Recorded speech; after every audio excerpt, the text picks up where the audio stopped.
Hello viewers, स्वागत आप सभी के बेस्ट मूवीज फॉर यू पे। आज मैं एक्सप्लेन करूंगा नो एस्केप। ये एक अमेरिकन एक्शन थ्रिलर मूवी है जो रिलीज हुआ था 2015 में। इस मूवी की IMDb रेटिंग है 6.8 आउट ऑफ 10। ये एक ऐसी मूवी है जिसे देखते समय ऐसा लगता है कि सांसें रुक गई हो और आगे क्या होगा ये सोचकर डर लगने लगता है। ऐसा क्यों, आइए जानते हैं। So now without any further delay, let's start the video.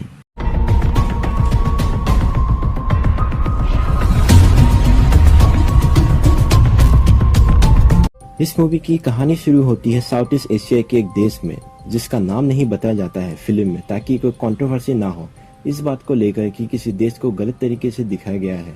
और ये क्यों है, आगे इस फिल्म के एक्सप्लेनेशन में पता चलेगा। तो दिखाया जाता है कि एक साउथ ईस्ट एशिया की देश में प्राइम मिनिस्टर रेसिडेंशियल हाउस में, जहाँ वहाँ के प्राइम मिनिस्टर एक अमेरिकन कंपनी जिसका नाम है कार्डिफ, जो कि एक वाटर सिस्टम की स्पेशलाइज है, उसका रिप्रेजेंटेटिव से मीटिंग कर रहा होता है। और फिर वो प्राइम मिनिस्टर उस रिप्रेजेंटेटिव से उनकी डील को बंद कर देता है। उसके बाद मीटिंग खत्म होती है और पीएम का हेड सिक्योरिटी उस रिप्रेजेंटेटिव को छोड़ने जाता है। जैसे ही वो रिप्रेजेंटेटिव कार से चला जाता है, उस सिक्योरिटी को गोली चलाने की आवाज़ सुनाई देती है। फिर वो पीएम के पास दौड़ कर जाता है, जहाँ उसे पीएम मरा हुआ मिलता है। पीएम को उस देश का एक आर्म रिबेल ग्रुप आकर मार देता है वहाँ के गवर्नमेंट बदलने के लिए। इसके बाद सिक्योरिटी वहाँ एक टेबल से चाकू उठाकर खुद की गले काट कर खुद की जान ले लेता है, उनकी हाथों से मरने की बजाय।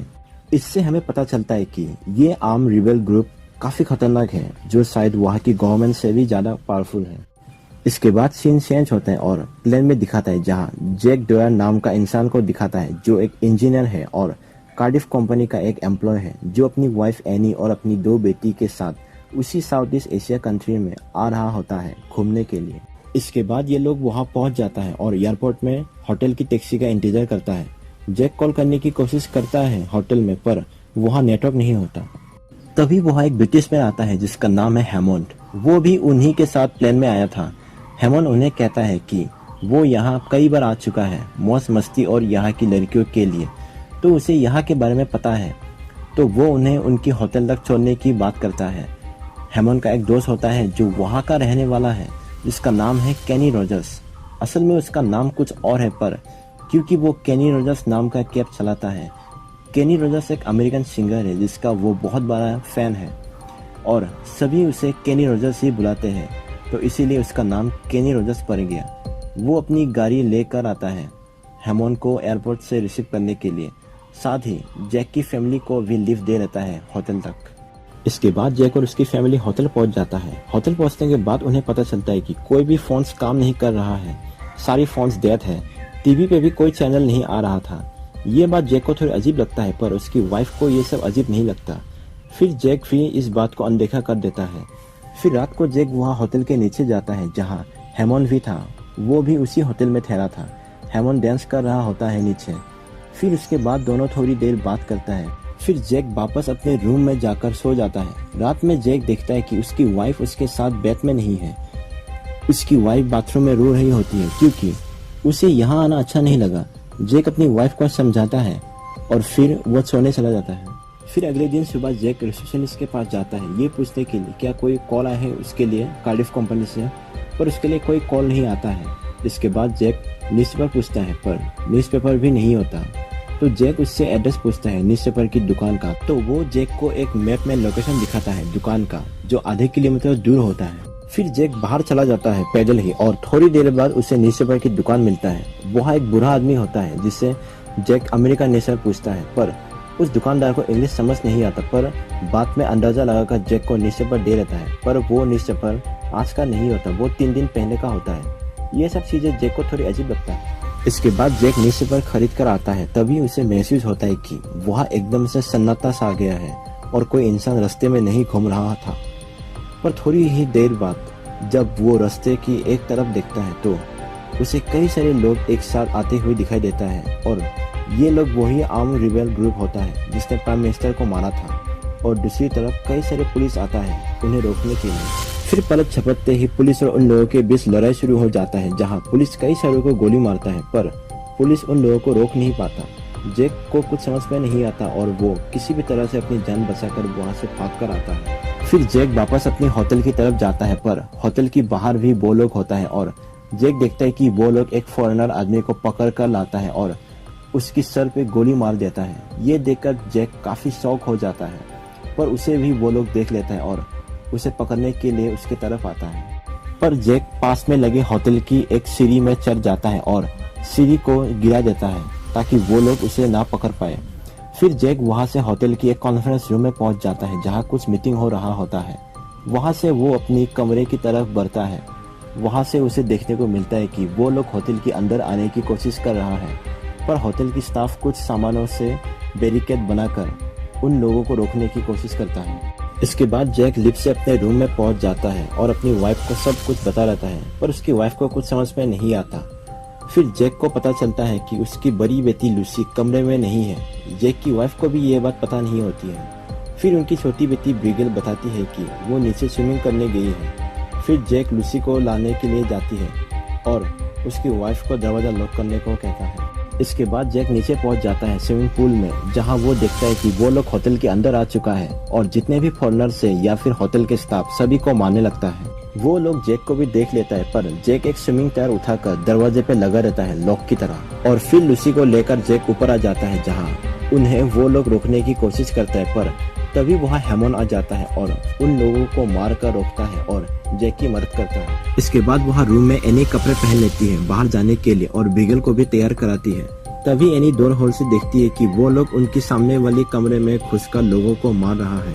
ये देखकर एनी बहुत डर जाती है और ब्रिगेल को बाथरूम में जाकर लॉक लगा लेने को कहती है। फिर वो लोग उनकी दरवाजे पे भी कई बार नॉक करता है और एनी काफी डर जाती है, पर वो दरवाजा नहीं खोलता। फिर वो लोग चला जाता है। इसके बाद जैक और लूसी रूम में पहुंच जाता है और ये लोग साथ में भागकर होटल की टेरेस पे जाता है जहां कई सारे फॉरेनर्स और होटल स्टाफ होता है। वहां पहुंचने के बाद जैक सबसे पूछता है कि ये सब क्या हो रहा है।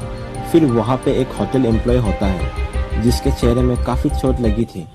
उससे पूछने में पता चलता है कि अमेरिकन वाटर कंपनी ने उनकी देश की वाटर कंपनी को खरीद लिया है, जिस वजह से ये लोग नाराज है और इसीलिए ये लोग जितने अमेरिकन हैं और जो कार्डिफ वाटर कंपनी से हैं उन लोगों को मार रहा है। और उन लोगों को पता था कि कार्डिफ वाटर कंपनी के कुछ एम्प्लॉयज इस होटल में है, क्योंकि उन लोगों की पोस्टर लगी हुई होती है होटल के बाहर और जैक भी उन्हीं में से एक है। फिर थोड़ी देर बाद वहाँ टेरेस के ऊपर एक हेलीकॉप्टर आता है जिसे देखकर सब लोगों को लगता है कि ये पुलिस वाला है और उन्हें बचाने के लिए आया है। कि तभी देखता है कि हेलीकॉप्टर पे उन आर्म ग्रुप्स के एक आदमी होता है जिसके हाथ में AK-47 गन है। ये देखकर जैक अपनी वाइफ को भागने को कहता है और वो आदमी हेलीकॉप्टर से सबके ऊपर अंधाधुंध गोली चलाने लगता है। इससे काफी लोग मर जाते हैं, पर हेलीकॉप्टर की टेल वहाँ टेरेस में लगे एक बैनर की रस्सी में फंस जाता है जिससे हेलीकॉप्टर क्रैश होकर ब्लास्ट हो जाता है। फिर जैक भागने के लिए प्लान बनाता है। होटल के पास एक ऑफिस होता है जो कुछ फीट दूर होता है। जैक अपनी वाइफ को कूदने को कहता है उस बिल्डिंग में और फिर जैक अपने बच्चों को फेंकेगा एक एक करके। एनी नहीं मानती, उसे बहुत डर लगती है, पर जैक उसे कहता है कि अगर नहीं कूदी तो सब मारे जाएंगे। फिर एनी कूद जाती है और उसे थोड़ी चोट लगती है हाथ और पाँव में। फिर जैक बच्चों को एक एक करके फेंकता है एनी के पास और लास्ट में जैक भी कूद जाता है। दूसरे बिल्डिंग में पहुंच जाने के बाद उन्हें दिखाई देता है कि नीचे उन लोगों ने टैंक लाया है बिल्डिंग को उड़ाने के लिए। फिर ये लोग ऑफिस के अंदर घुसकर ऑफिस के एम्प्लॉयज को कहता है कि नीचे टैंक है। कि तभी टैंक से उस बिल्डिंग में ब्लास्ट करा जाता है, पर ये लोग बच जाता है, पर कुछ ऑफिस स्टाफ मर जाता है। इसके बाद उस ऑफिस के अंदर वो लोग आ जाता है, पर जैक अपनी फैमिली के साथ वहाँ कुछ टूटा हुआ दीवार के नीचे छुप जाता है, जिस वजह से वो लोग उन्हें देख नहीं पाता और वहाँ से चले जाता है। कुछ देर बाद जैक और उसकी वाइफ और बच्चे छुपने की जगह से निकल आता है। फिर जैक वहाँ का मैप ढूंढता है अमेरिकन एम्बेसी का लोकेशन पता लगाने के लिए, क्योंकि जैक को लगता है कि अब सिर्फ अमेरिकन एम्बेसी ही उन्हें बचा पाएंगे। कुछ देर उस ऑफिस के कमरे में मैप ढूंढने के बाद एनी को मैप मिलता है। फिर जैक खिड़की से नीचे देखता है तो उसे दिखाई देता है कि सड़क पे 4 लोगों को उनके हाथ बांधकर उन्हें बैठा देता है और उनके ऊपर एक गाड़ी चला देता है वो लोग। ये देखकर जैक और भी ज्यादा डर जाता है। फिर ये लोग मैप में अमेरिकन एम्बेसी ढूंढता है और उन्हें लोकेशन मिल जाता है। कि तभी उन लोगों में से एक इंसान वह कमरे में आ जाता है और उन्हें देखकर वो चिल्ला देता है, पर जैक उसे पकड़ लेता है और एक लोहे की लाठी उठाकर उसे मार देता है। वो मारना नहीं चाहता था, पर उसे अपनी और अपनी फैमिली को बचाना था। इसके बाद जैक अपने मुंह पे कपड़ा लपेटकर उन मरे हुए एम्प्लॉयज में से एक का बाइक की चाबी लेता है और नीचे जाकर बाइक स्टार्ट करके अपनी बीवी और बच्चों को बाइक में उठाकर ले जाता है और उसकी बीवी और बच्चे भी अपने चेहरे पे कपड़ा लपेट लेता है ताकि कोई पहचान ना पाए कि ये लोग फॉरेनर्स हैं। रास्ते में जाते जाते एक टाइम ऐसा होता है कि वो आर्म ग्रुप्स के लोग रास्ते में आ रहा होता है, पर जैक उसी तरफ जाता है। एनी मना करती है डर के मारे, पर जैक धीरे धीरे करके चलाता है और उस भीड़ में से निकल जाता है और उन्हें कोई पहचान नहीं पाता। फिर ये लोग अमेरिकन एम्बेसी पहुंच जाता है जहां टायर और कई सारे लकड़ियों से बैरिकेड दिया हुआ होता है। एनी को गड़बड़ लगती है, पर जैक को लगता है कि ये सब एम्बेसी वालों ने दी है अपनी सिक्योरिटी के लिए।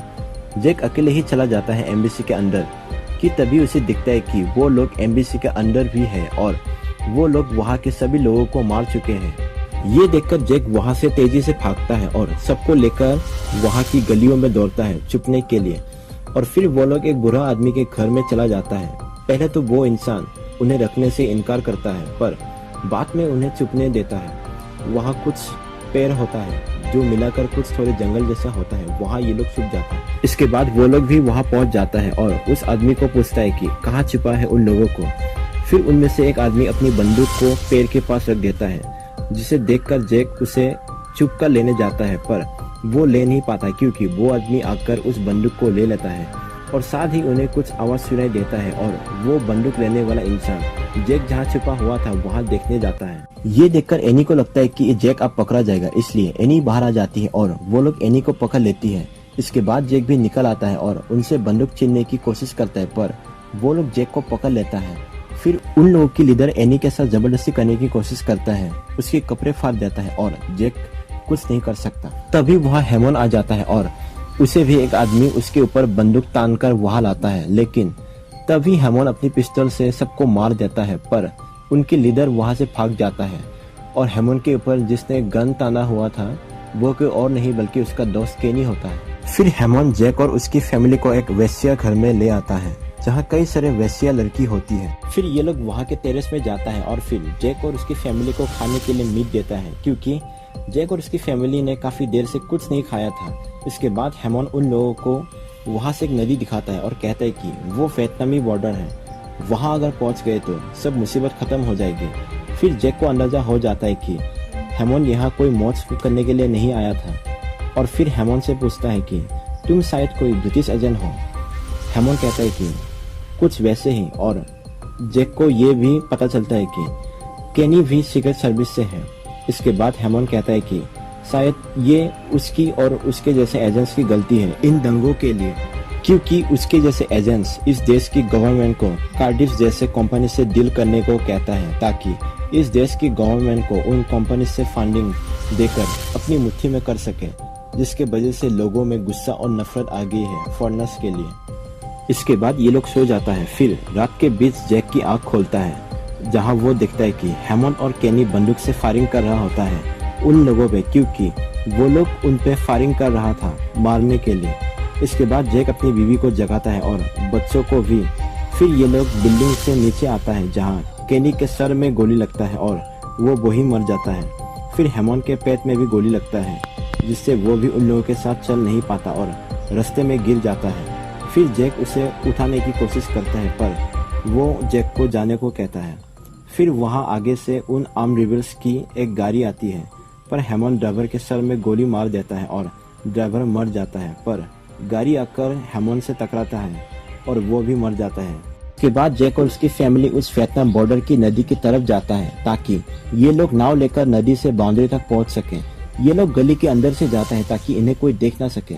इसके बाद जैक अपनी वाइफ और बच्चों को एक घर के नीचे छुपा देता है और जैक अकेले नाव का बंदोबस्त करने जाता है। इसके बाद जैक नदी के पास पहुंच जाता है और नाव के मालिक को अपनी $1000 की घड़ी देता है। वो आदमी जैक का जूता भी मांगता है, फिर उसे जूता भी दे देता है। तभी वो आर्म ग्रुप की कुछ मेंबर्स वहां आ जाता है। एनी और उसकी बेटी जहां छिपी हुई होती है वहां से गुजरता है। इससे एनी को जैक के लिए बहुत फिक्र होती है। तभी वो नाव का मालिक नाव को पलटकर जैक को नाव के नीचे छुपा देता है, पर वो लोग आकर नाव को पलट देता है और जैक को पकड़ लेता है और जैक को बहुत बुरी तरह से मारता है।